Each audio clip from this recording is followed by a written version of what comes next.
ang hindi magandang experience kung panahon ng giyera. Maraming nambubusabos, maraming abusado, at marami rin ang sumusunod sa tamang paraan. Ngayon, humihingi si Senator Bato ng tulong, particularly sa grupo namin. Kaya ang iba sa amin ngayon ay matagal ng retired ay lumabas. At wala namang kaming armas, pero huwag nyo kaming pipilitin dahil marunong kaming maghanap ng armas. Huwag nyong pipilitin na isama namin ang taong bayan sa panahon ng kahigpitan. Pag pinaghihigpitan na ninyo ang taong bayan, baka hindi nyo makontrol.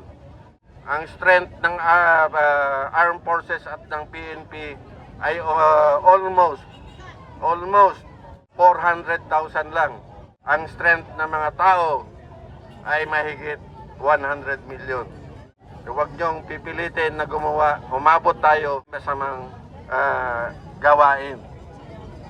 So, kailangan natin na ipairal ang batas. Kung sundin natin ang batas, dapat ang mga senador ay sumunod din sa batas. Dapat meron din silang rules of engagement. Kung gusto nila na palabas si Bato, makiusap sila ng maayos kay Bato para maayos yung legal procedures kung paano siya may turn over sa tamang korte. Hindi pa sa ICC dahil hindi pa tayo member ng ICC. So bahala na ang korte ang magdesisyon kung saan siya dadalhin. Pero sa ngayon, dahil nasa loob siya ng Senado, ay dapat wag ninyong gawan ng special operations. Dahil pag ginawa ninyo yan, makatikim din kayo ng special operations. Magandang gabi sa lahat. Dahil sa nangyari kay Senator Bato, pilitan na ako lumabas.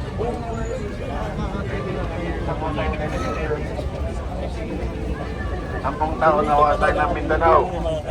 Simula ng 1979 hanggang 1989. Kami yung mga nakipaglaban doon sa mga Sparrow unit ng Davao.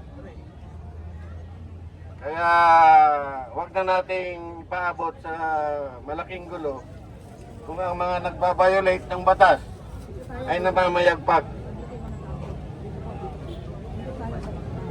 Kailangan natin ang suporta ng mga tao. Dahil nakikita natin at alam din namin ang rules of engagement sa lahat ng operation.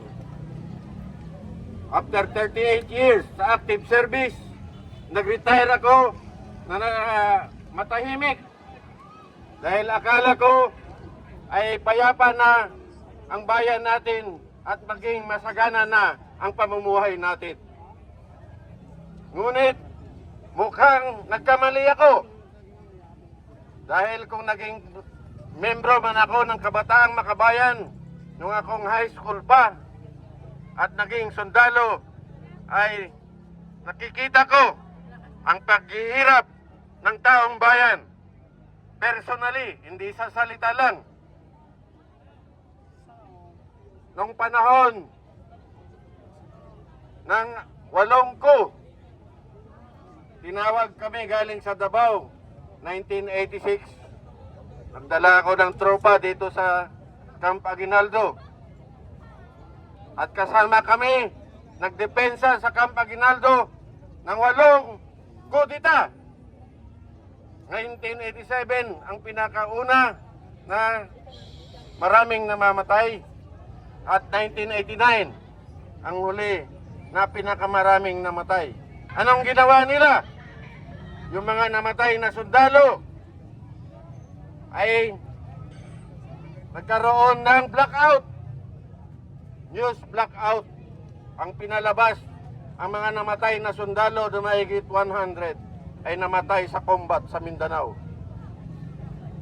Kaya nandito ako ngayon na huwag niyong subukan ang galit ng taong bayan.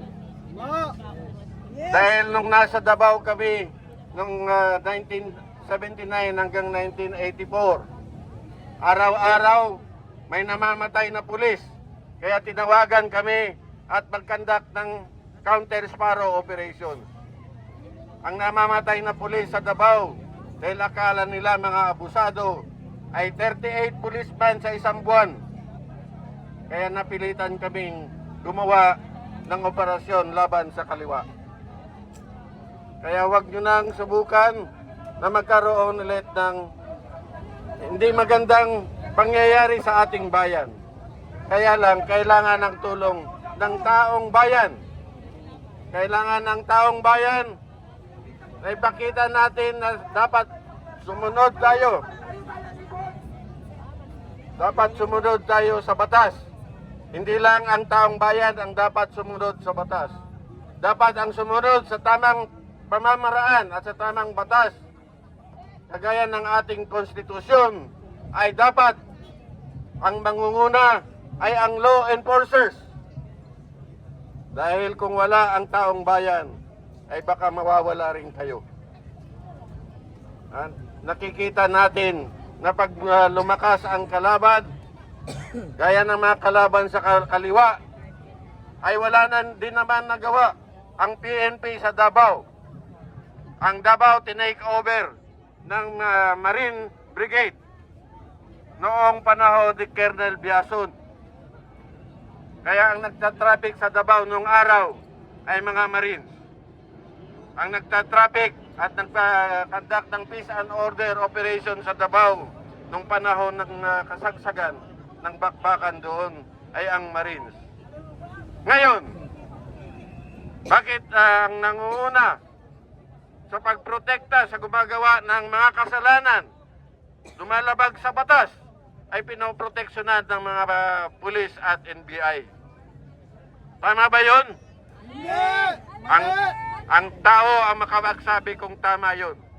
Pero sa experience namin na matagal na sa gera, ay hindi tama kung ang bawat aksyon ay lumalabag sa batas.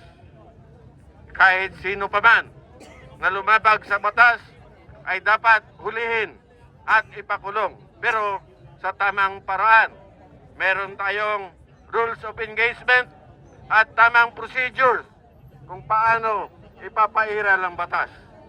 At huwag niyong pilitin na lumabag kayo ng sunod-sunod sa batas dahil pag nagalit ang taong bayan ay hindi ninyo sila mapipigilan. Ganon ang nangyari sa Davao, kaya nagkaroon ng patayan nung araw na yun.